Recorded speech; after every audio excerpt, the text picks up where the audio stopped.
Welcome to Imagination and Co-Creation, the Midwest Chapter Medical Librarian Association Conference for 2025.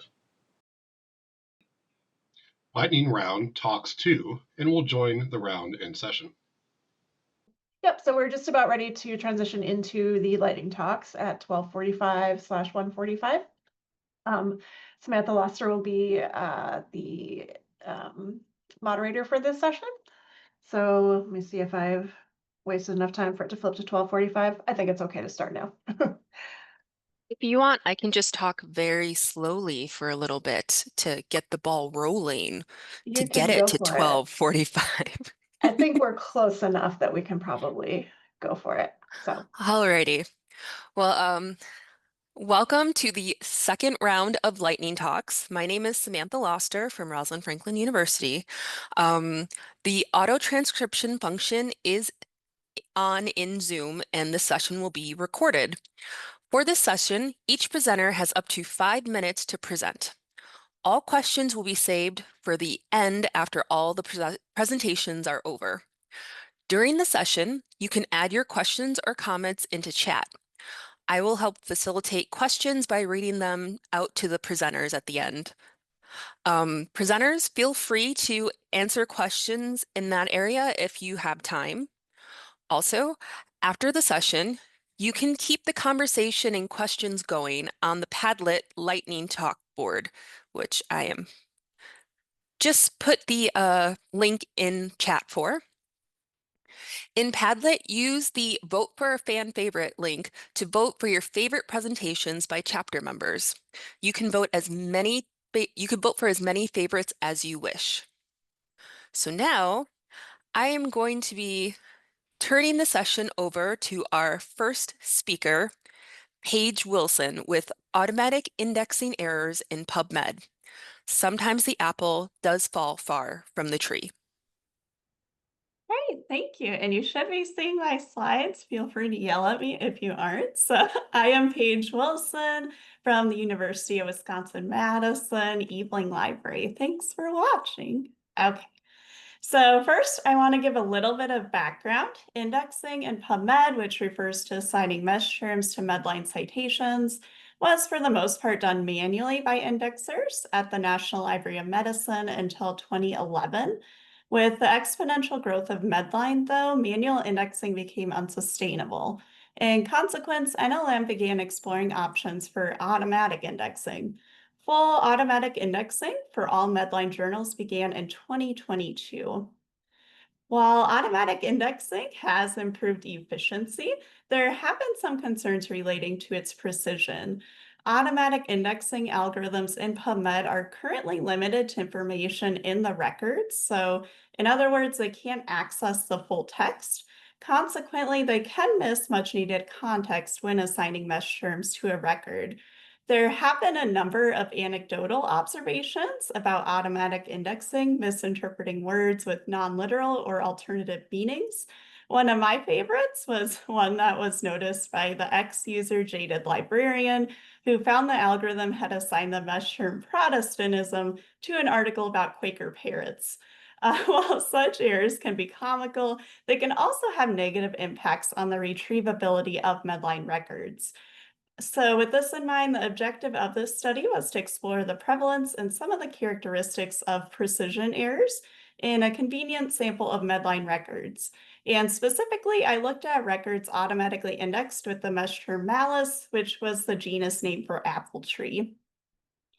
So a search was run in PubMed to isolate these automatically indexed records that hadn't undergone any human review. These records were then screened to determine whether they were correctly indexed, meaning they discussed the literal apple, fruit, or tree, incorrectly indexed where they did not discuss the literal fruit or tree, or uncertain where I couldn't access the full text to determine correctness of indexing.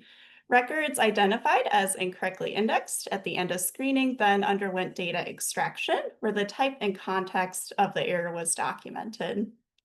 So of the 1,705 records that I went through that were automatically indexed with the mesh term malice, 135, or roughly 7.9%, were incorrectly indexed.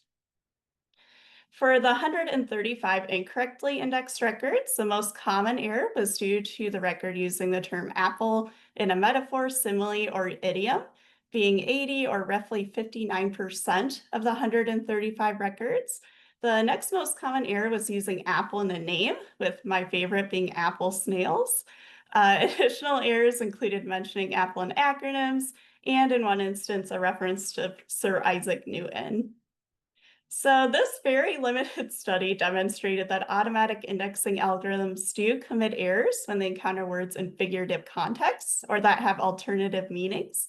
With approximately 8% of just this little sample containing these errors, it's safe to assume other records might have similar errors.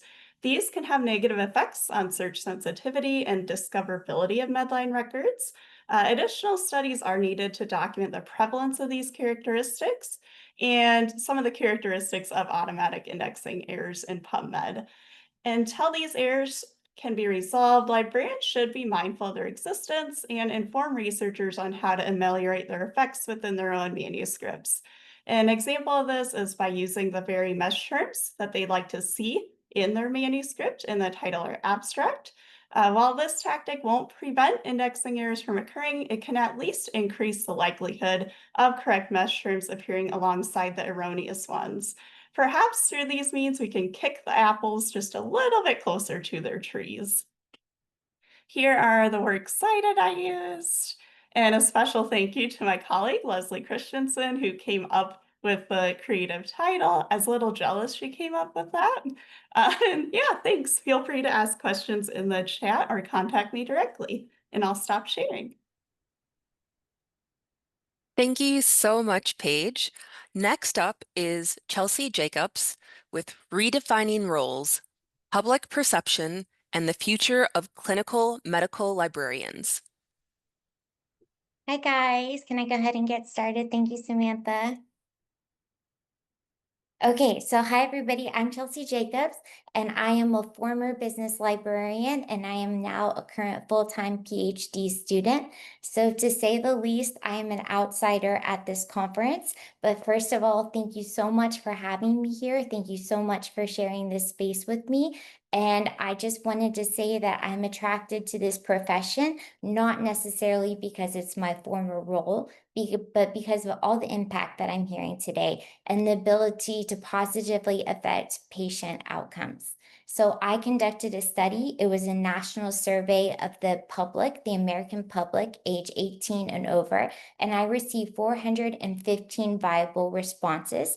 And I want to share a little bit about the results of this survey that was talking about the perception the public has of medical librarians. And once again, this is an outsider's perspective. So everybody is aware of health outcomes. Everyone is aware of health equity. You know more about this than I do. But what I see here is that the American public is very excited about medical librarians from this survey, and they want them to be embedded in healthcare teams, but they're just not aware of them. So we've heard today a lot about some public awareness campaigns, exhibits, collaborations with institutions, and these are all great things. But I just want to share a few precise points from the survey, and the first of which is the most positive, being that over 50% of the sampled population think that medical librarians should be embedded in healthcare teams, but the awareness is very low. So they don't understand what a medical librarian is, and they don't understand how that they positively impact patient outcomes. Another key finding was that the trust in the medical librarianship profession increased with the participants' education. So a participant in the survey who had a bachelor's degree or higher had a more favorable perception of medical librarians. And I think this has key implications for outreach activities. Another thing that I found is that when a medical librarian shares their credential, they share that they might have a health background. The trust increased even more. So I kept it really brief today. This is once again an outsider's perspective, but I see this is a really exciting finding because I think that you're doing all this great work and it's not necessarily understood by the American public in this small survey that I did. So thank you so much for sharing this space. And I think I have time for questions. Or are we holding it to the end, even if we went a little short? But Thank you for inviting me, and please let me know if you have any questions. Thank you, Chelsea. We'll be holding questions to the very end for everyone. So next up is Carol Ing He with Visual Connections, a new category for a research journal.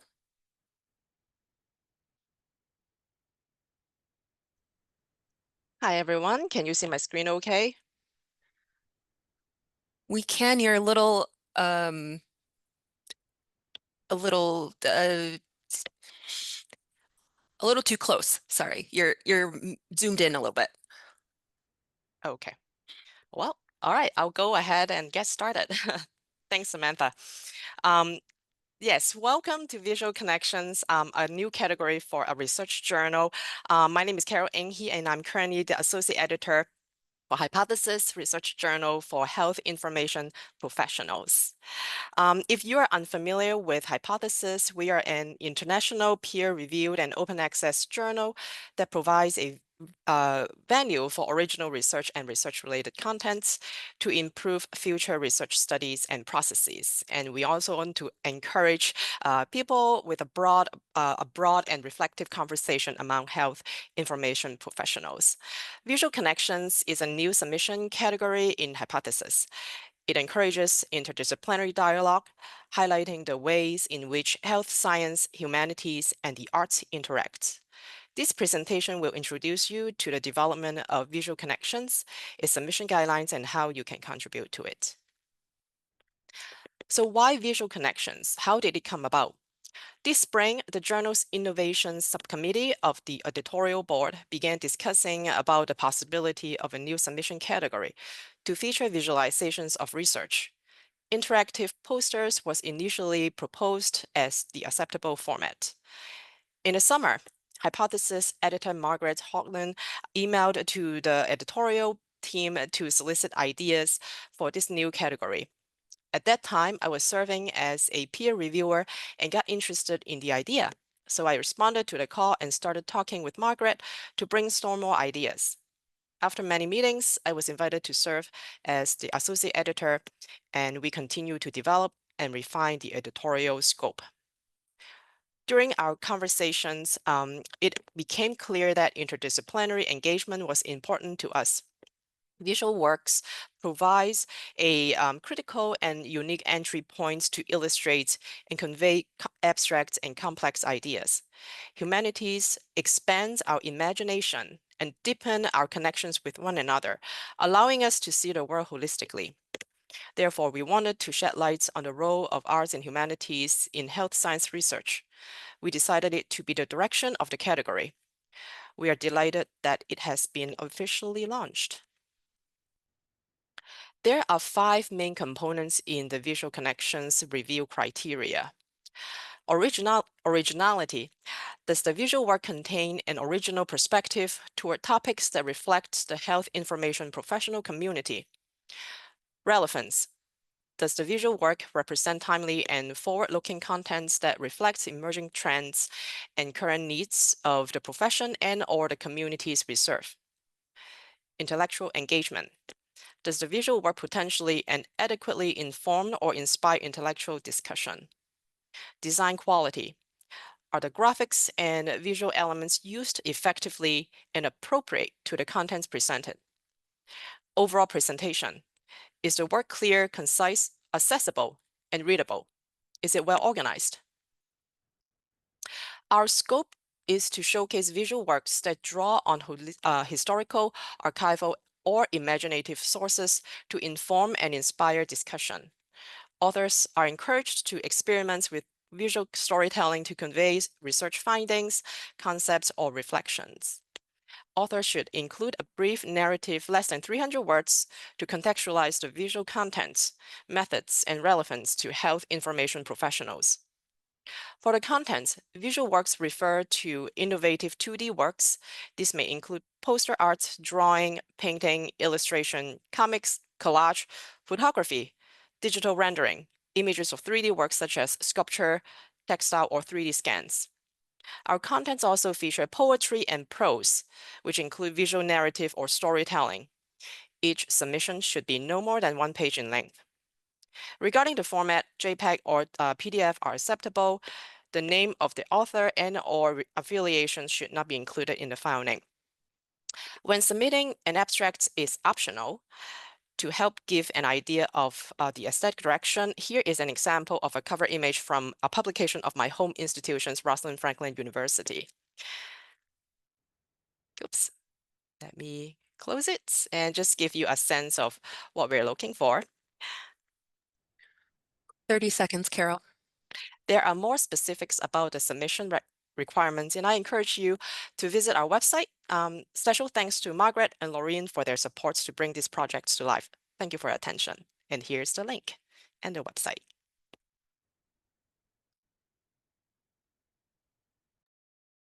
All right, thank you, Carol.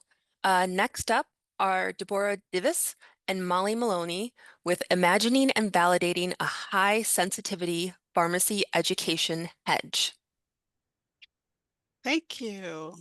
And welcome to our lightning talk, Imagining and Validating a High Sensitivity Pharmacy Education Hedge. I am Deborah Divis from Creighton University, along with Molly Maloney from University at Buffalo, and we are two of the members of the Pharmacy Hedge Working Group. Our team assembled as members of the Drug Information and Library Science section of the American Association of Colleges of Pharmacy for this project. That was not supposed to happen. Apologies.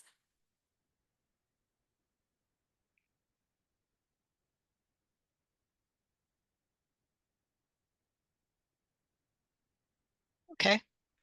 Molly, do you have that handy? I definitely do, and I'm ready to go. I'll Okay. take over share. Thank you. Yep. Good thing we have a short presentation. So we'll start with the background of this project and our goals. Qualities that define search hedges include prefabricated, comprehensive search strings, peer-reviewed by expert searchers. They use a combination of keywords and controlled vocabulary, and they may be validated for sensitivity and specificity. As for significance, validated search hedges enhance evidence synthesis by improving the precision and efficacy of literature searches.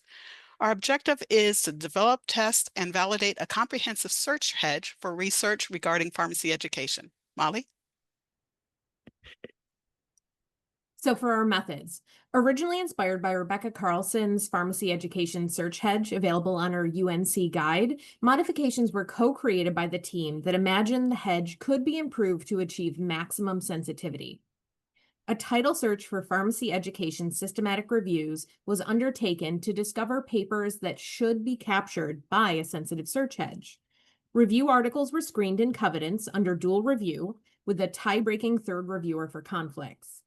During screening, special attention was given to the search strategies each review employed. High-quality reviews were used to extract primary studies, which built a corpus of 100 PubMed IDs, the gold standard. These gold standard articles were used to evaluate and measure the relative recall of the search hedge in PubMed, Ovid Medline, EBSCO Medline Complete, and Embase via Elsevier. For those who are unfamiliar with relative recall, to put it very, very simply, it is the number of relevant articles from the gold standard set that are retrieved by a search divided by the total number of articles in that gold standard set. To turn it into a percentage, we know to multiply it by 100. And essentially, it's your success rate for this type of validation. So our results. Each search hedge translation was tested in its respective database on the 25th of June this year, with 100% retrieval of the gold standard set. You can also see the number of results retrieved by the hedge in each database that day on the slide. We split our conclusions into two sections, about our specific hedge and then more generally about the method of validation. This hedge, after undergoing the validation process, can be trusted to yield highly relevant results for librarians and other researchers in pharmacy education field. The method used to create this hedge can be readily adapted to other health science disciplines, improving evidence retrieval across various areas of research. For further details and access to the hedge, please use it, feel free. Please visit our project in Open Science Framework. We have linked the PMIDs to our references on this slide, and the full citations are also available in the speaker notes in Zenodo. With that, thank you so much, and we're happy to entertain questions towards the end. Thanks for having us. Alrighty, thank you, Deborah and Molly. Next up is Jack Jenkins with Connecting, Networking, and Interning, Shaping and Improving a Graduate Student's Perspective of Librarianship.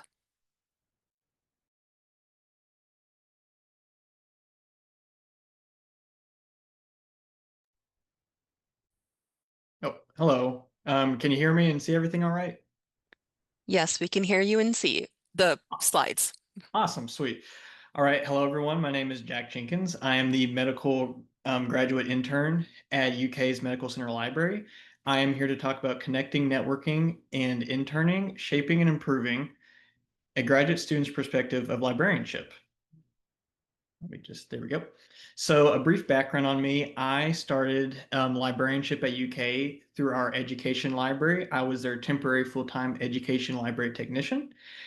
Next, I began as our Federal Depository Library intern. I served there, and then I eventually became our Medical Center Library graduate intern.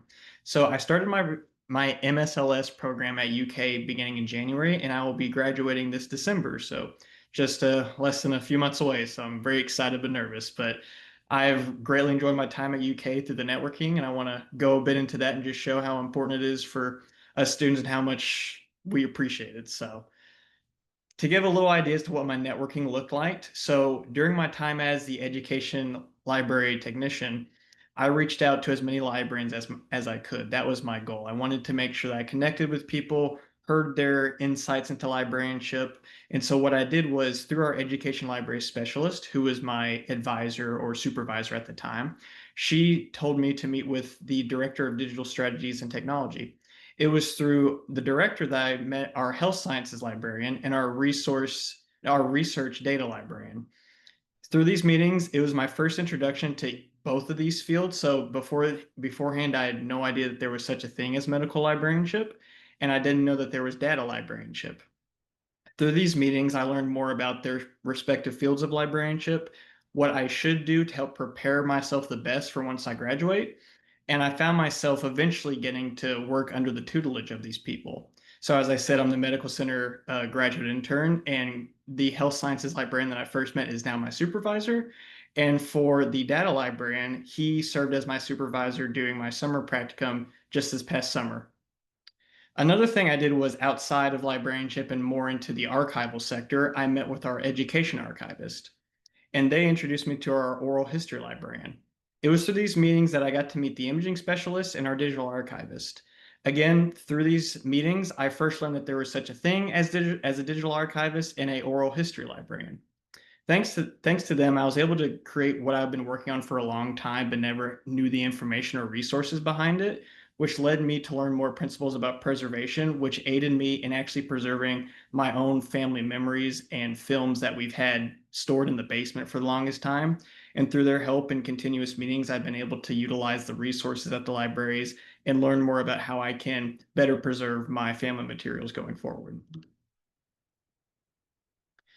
So as a reflection, there are four main things I've learned from this time of networking and meeting with the librarians. First, I'm exposed to new ideas. I mentioned reading versus experiencing. So even though as librarians, obviously we like to read, and even though those are helpful, I find that actually getting to meet with people and hear from them one-on-one is so informative and something that you just can't replicate from readings online or reading from textbooks. They taught me how to prepare and what not to do whenever I tried to work my way towards becoming a full-time librarian. It exposed me to the large range of librarianship. Prior to joining UK's education library, I had many misconceptions about librarianship. I always saw librarianship as my school librarian and as a public librarian, but they taught me that librarianship, there's so many out there, and that librarians are everywhere. You just don't know that they exist out there. So for instance, I was first introduced to medical/health librarianship. I was introduced to digital archiving, the digital humanities, and oral history. The next thing is that it taught me how to utilize the resources at the library for my own personal projects and objects like that. So for instance, photo preservation tools, film preservation tools, getting to meet with the digital archives to see how I should preserve my materials so they don't get lost. The last thing is career preparation. It taught me practical experience. I've been having practice with interviews, mock interviews, have had access to presentations such as this one right now, and I even have access to authorship. So thank you so much for your time. I've really enjoyed getting to meet people. And if anybody wants to reach out, here's my email. I love chatting and learning more about librarianship. So thank you so much for this time. Thank you, Jack, and congratulations on your upcoming graduation. Next up is Melissa Ernst with Librarian Involvement in Dental and Oral Health Systematic Reviews. All right. Hello, everyone. Welcome to our lightning talk, Librarian Involvement in Dental and Oral Health Systematic Reviews. I'm Melissa Ernst, the Dentistry Liaison Librarian at the University of Minnesota, and I have the pleasure of introducing Jessica Hollister, the Dentistry Liaison Librarian at the University of Buffalo. Our research team is composed of 4 early career dental liaison librarians from academic institutions across the country. In addition to Jessica and I, we have Jenny Crumpton, the Health Sciences Librarian at the University of Florida, and Emily Harris, the Cancer and Dental Health Medicine Librarian at Augusta University. Now I'll pass it to Jessica to talk about the background and the goals of our project. Thank you, Melissa. So seeing that evidence synthesis reviews are increasingly more popular, there have been an increase in the prevalence of best practice and guidance tools, namely the PRISMA description and reporting guidelines. For this project specifically, we decided to focus in on the PRISMA S extension for reporting literature searches and systematic reviews published in 2021. There's also been an increase in literature focusing on librarian involvement in health sciences systematic reviews and how that may affect the quality of the review. Given this background, we built upon the existing literature to design a scoping review project for the purposes of understanding current trends in dental and oral health systematic reviews post-2021 or post-PRISMA S being published. And through those parameters, this scoping review seeks to understand librarian involvement and any correlation between search reporting and the quality of the review. Moving on from there. Thanks, Jessica. So here's our project timeline. We kicked off the project earlier this year. Over the summer, we created, finalized, and registered our protocol. We ran our searches in September. We're currently about 95% of the way through title abstract screening and anticipate moving to full text screening in November. We're targeting data extraction in March and drafting our manuscript in the spring and summer of 2026. We also hope to present our results at MLA 2026 in Milwaukee. Thank you, Melissa. And moving on to our criteria, our group worked collaboratively to design our project methods and define our eligibility criteria. We reviewed various systematic review search hedges and adapted a hedge from a 2021 article by Salvador Olivan et al. We also took inspiration from another 2021 article by Schellinger et al., where we opted to identify systematic reviews published in the top 10 dental and oral health journals as defined by Journal Citation Reports and SCImago Journal Indicator. So between those two indicators, we identified 14 unique titles after duplicates were removed and to be included in our search strategy. Other criteria included are the publication range of January 1, 2022 to September 17 this year when we ran the search, so post-PRISMA S being published. Also, we specifically sought to include systematic reviews with or without meta-analyses as they are defined by the author of those reviews. And finally, we have listed here on this slide our included databases searched and the number of articles found within each, and we will move on from there. We also wanted to share this. We use CiteSource to visualize the database search results. Here you can see our Embase search, interestingly enough, had the most unique citations, whereas we saw significant duplication between other databases. So what's next? Once we finish screening, we'll move to data extraction. We wanted to include a list of the information we'll be looking for, including search reporting, use of librarian tools, and librarian involvement. We look forward to seeing what impact the PRISMA S extension has had on systematic review publication trends. Thanks so much. And then finally, we have a list of our references here, our foundational pieces for this project, namely the PRISMA S extension, followed by the 2021 Schellinger article from which we adapted our methodology. We're also building upon the work of Fagion, a researcher who evaluates dental systematic reviews, as well as the work of Siobhan Velt and Stelrecht, who evaluate dental systematic reviews through a librarian lens. And finally, our search strategy was adapted from the work of Salvador Olivin, and this would move us on to our final slide for today. All right, thank you, Jessica, and thank you everyone for your attention. So please don't hesitate to reach out to us if you have any questions or additional thoughts on the project. All right, thanks. Thank you, Melissa and Jessica.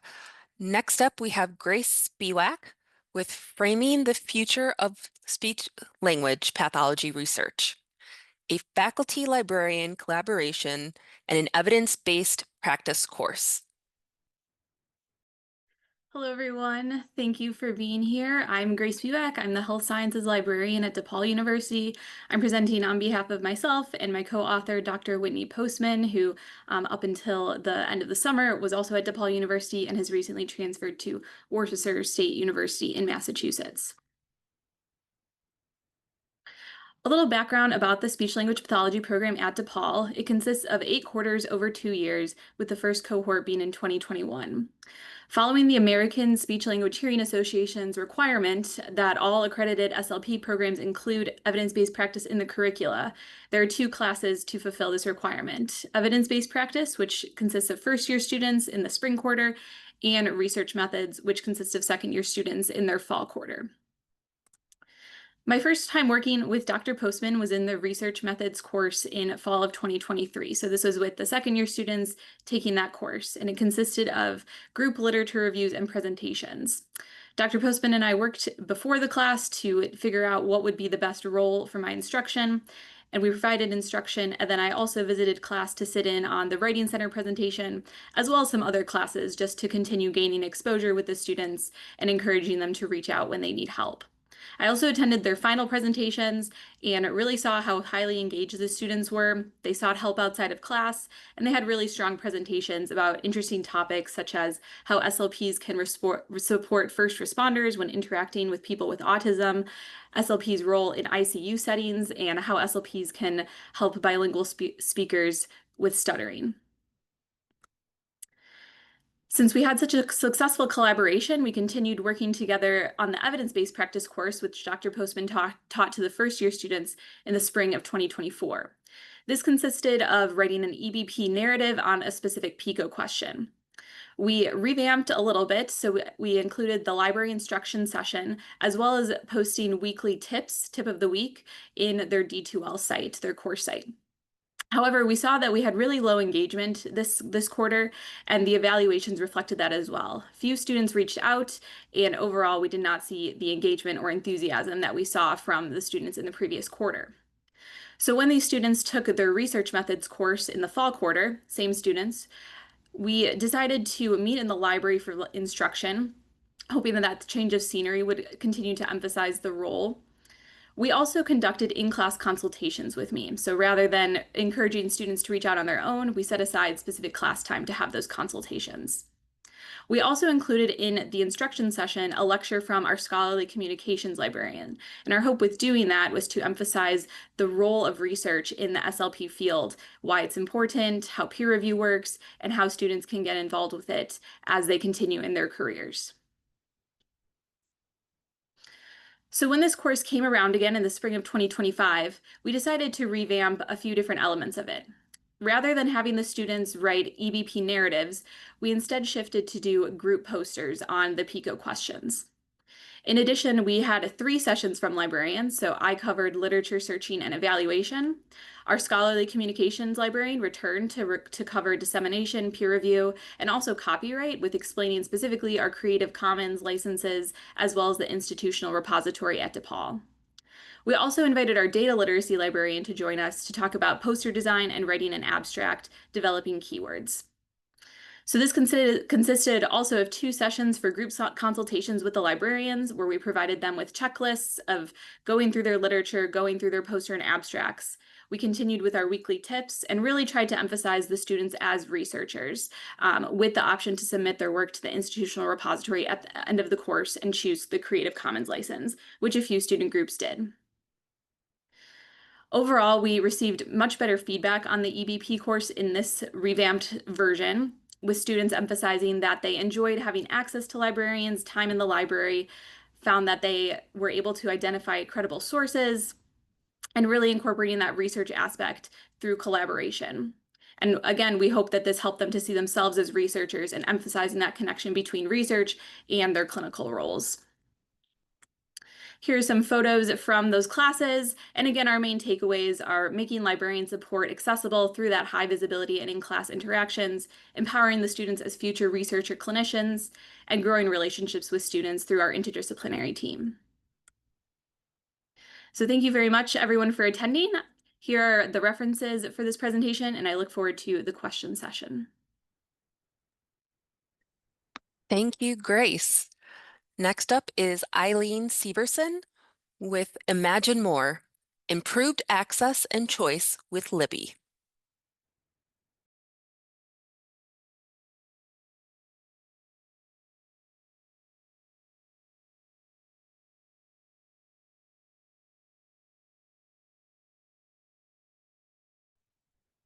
Sorry about that. I just couldn't quite figure out how to get to the audio. So welcome everybody. My name is Eileen Severson. I am going to share 2 examples of how we improved our customers' experience with Libby. One developed from a customer need, and the other, well, frankly, we winged it. So our initial story starts with an appeal for access. We've provided Libby digital ebooks and audiobooks since about November of 2021. And initially, we were aiming that collection at our leaders. So the content was leadership, management, and self-improvement titles. But as time passed, we discovered that non-leadership staff wanted access to our Libby titles. And we discovered as well that the Active Directory or ADFS authentication method was difficult for our non-leadership staff.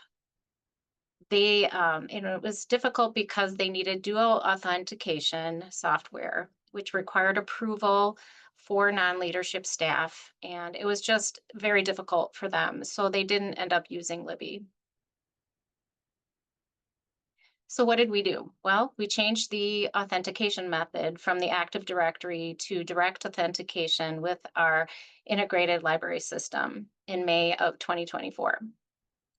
The direct authentication with our ILS requires employees to have a library account. With that library account, they use their employee number and a 4-digit PIN to log in to Libby. They don't need Duo anymore, so it made it a lot easier. We communicated this change with existing Libby users via email, and we also promoted Libby via our health system and our human resources division newsletters and our health sciences library blog. The results, when we compared 2023 to 2024, the Libby checkouts increased 31% and new Libby users increased 32%. The second example is we decided to take a chance on choice. To kind of back up a little bit, we have offered a print, popular fiction, and nonfiction book collection for our employees since 2001. From 2021 to 2024, the circulation of that print collection was decreasing, and it decreased by 28%. So we were kind of wondering, well, why is that? It used to be so popular and now it's decreasing. So we were wondering if employees were switching to ebooks. We put a survey in our organizational newsletter to see what people liked. Did they like ebooks? Did they like print? The results showed that actually most people preferred to read print books, which kind of surprised us. And here's where we winged it. We decided still to add fiction titles to Libby. in March of 2025. We promoted these changes, again, via our Health System and Human Resources Division newsletters and on our library website. So the results, when comparing January to September 2024 to the same period in 2025, our Libby checkouts increased 205%. And the number of new Libby users increased by 225%. People like fiction, I guess. The future, we will continue adding popular fiction and nonfiction to Libby.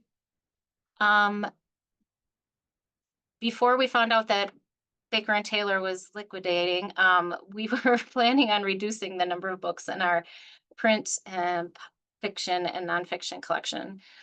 We're not at this point, because Baker and Taylor is going away. We're not exactly sure what we're going to do going forward. So if you have any questions, please feel free to contact me.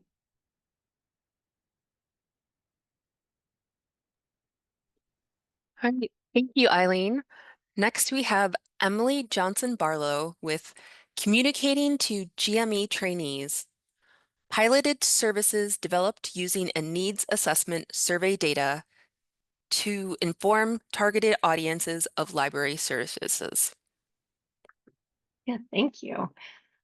My name is Emily Johnson Barlow, and I'm presenting Communicating to GMEs on behalf of my collaborators at the University of Illinois, Chicago. Our institution has programs across the state of Illinois, hosting 90 graduate medical education programs with over 1,100 trainees. As requests came in from this audience, librarians have approached these asks as one-offs and individual needs. We didn't have any centralized library survey data about this population, nor did we think about delivery to this audience in a programmatic way. We conducted a quality improvement survey to learn more about their information and library support needs in 2024. Our survey analysis highlighted that trainees lack knowledge and understanding of our library resources and services, including support of clinical information needs and producing the scholarship to meet their ACGME program milestones and core requirements. GME trainees requested more specific communication from the library on how we can support their needs. A psychiatric trainee feedback highlighted that it would have been helpful to know the library's offers these services to assist with my scholarly work during the training. In the survey, we asked how we could inform GME of our support services. Two specific ideas that respondents were in favor of were periodic emails on library services and a dedicated library website for GME trainees. As a team, we wanted to find some centralized approaches to communicate. With the survey data results, we prepared a logic model on communications. Logic models help in describing relationships when project planning. It maps out the cause and effects leading to outcomes of interest. Our problem statement centered on the lack of knowledge that both trainees and the program leadership had regarding library resources and support. You can view the full model using the embedded QR code or visiting the bit.ly link on the slide. An activity to alleviate our problem was to develop a centralized communication plan that could provide our GME trainees information about the library and its services.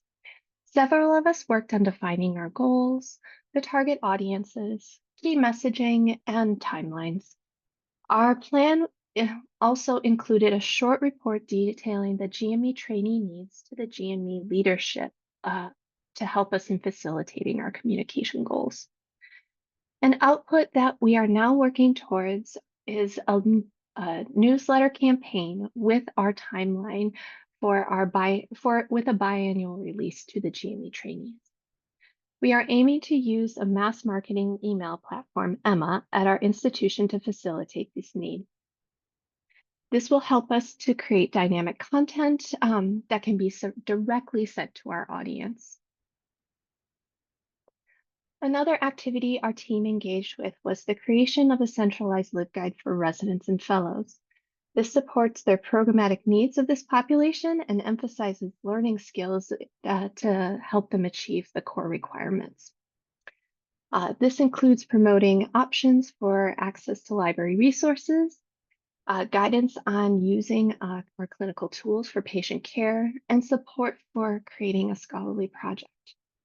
We aim to pilot this guide through the fall and winter with consults and instruction offerings. We'll gather informal feedback and stat use of the guide.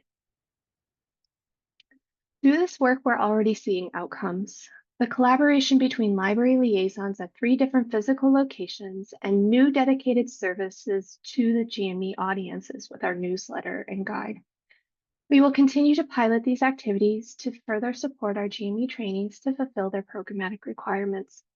Thank you so much for attending this presentation, and I encourage you to think about using logic models to support your project and program planning in your library.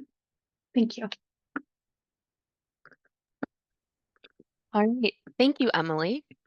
So last but not least, we have Laura Killingsworth with Evaluating Sources for Public Health, a librarian collaboration to support nursing students in clinicals.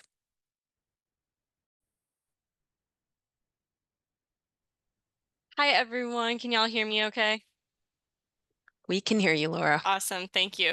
My name is Laura Killingsworth, and I am the nursing librarian here at Illinois State University, and I am joined by my colleague, Caitlin Stewart, teaching and learning librarian. We are here for our presentation, Evaluating Sources for Public Health, a librarian collaboration to support nursing students in clinicals. So here's a little bit of background information about this class. So nursing students at Illinois State complete a public health nursing course in their final and 4th year of the program. Part of that includes a hands-on real-world experience in the form of a health promotion project at their assigned clinical sites. I've linked some examples here, and I've linked them in the Padlet for today's lightning talks.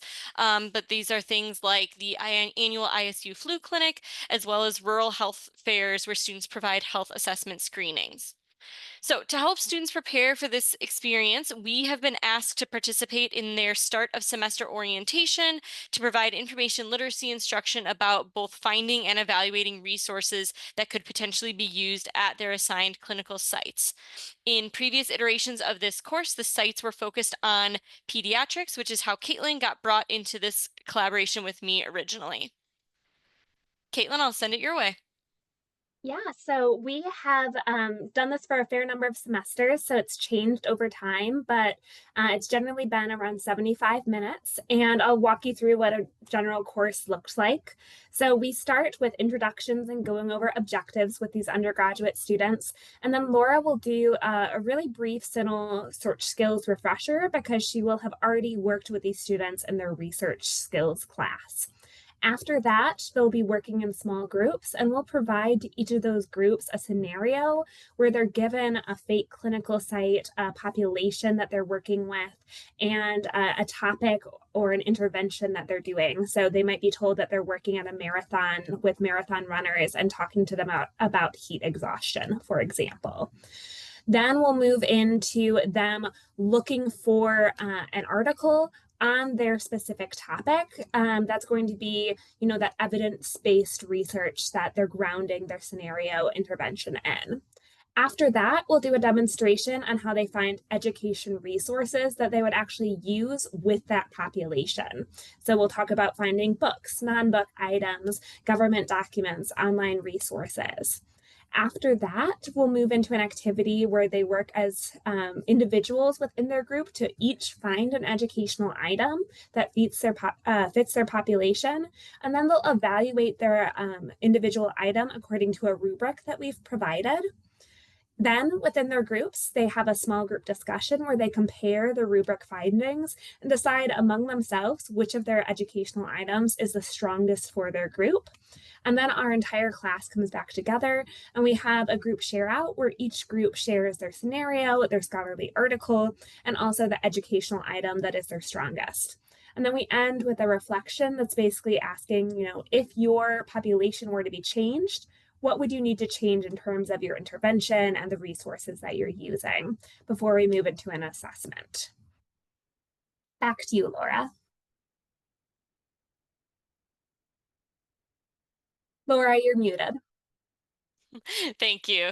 So in the reflection part of this, we had students answer a couple of questions. So in the event of switching to a new population, would you still want to use any of these items, or would you search for brand new items instead?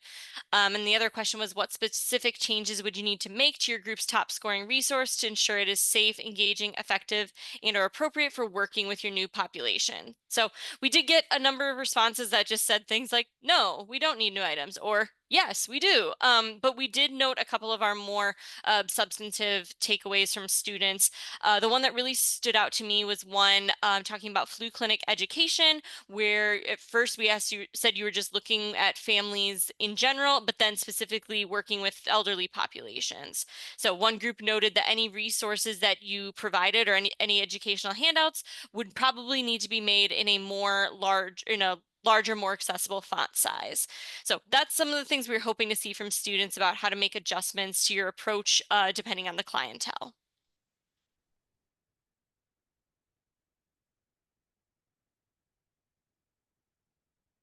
Yeah. And then Laura and I always end our classes with assessment with our students. We do this with an exit survey of our different class sections. 88 students participated in the survey, which included 5 Likert scale questions and 3 open-ended questions. We won't go into the Likert scale questions because there's a little bit more meat to discuss in those open-ended questions for today, but we've provided a picture of the graphic representation of that. What I do want to highlight is what students identified as thematically relevant for what was most useful in this class session. And the 3 most useful components were covering those general research skills again, help finding those educational resources that they can use for educating the public in their clinical settings, and then how to actually find those non-book items for engagement practices. So finding models and games and engagement strategies. Notably, Laura and I were really enthused about this rubric for assessing and evaluating populations, but only 3 students in their comments noticed that critical evaluation of population and assessment aspect as being useful. So that's where I think she and I will lean into this lesson in the future and say, how do we make that stand out more to students when we look at future iterations of this? Thank you all so much for your time. And Leah, I see your question and I can give you some more information about that if you'd like. Thanks all. All right, thank you, Laura. And wait, Caitlin, there we go. I'm sorry. Words are hard when they're not scripted. I'm just going to put that out there. Anywho, so looking at the chat, it looks like everyone has responded to things. I'm just going to go over that very quickly since we have a little bit of time on our hands. So of course, for Paige's presentation, everyone loved the snails. And Lori also mentioned that there was a previous presentation that had an example that it was assigning flags and emblems to records that mentioned red flags. Now for Chelsea, you're welcome to your chosen role. When asked about recommendations, Chelsea provided that getting the word out would be leveraging social media and continuing partnerships with public librarians. They also liked your slides and question when it came to plans for publication of the survey results. Chelsea also provided a link to the full set of study results. For Carol, the journal was very cool. People loved the little light bulbs, and Carmen put in a link in chat for the different submission categories that Hypothesis has. So for Melissa and Jessica, everyone loved the teeth. They were adorable. And there was a suggestion for a person that you could share your work with, Melissa Rufflison, and I know I'm saying that incorrectly, I apologize. And then for Grace, They really enjoyed the topics, and another person, Julia, had found working with speech path students that there was high librarian engagement and resource use, interesting topics, and great poster presentations. And they're also glad to hear how the collaboration developed over time. Now with Emily, everyone is singing their praises of UIC librarians. We all love them. And then lastly, for Laura and Caitlin, there was questions about the rubric, and it looks like Caitlin has put in answers into the chat. Are there any other questions for our presenters? Alrighty, well, if there are no more questions, we are going to be going into break. We will have a break until 2 p.m. Central. So everybody get up, stretch your legs, take your breaks, and we will see you back here at 2.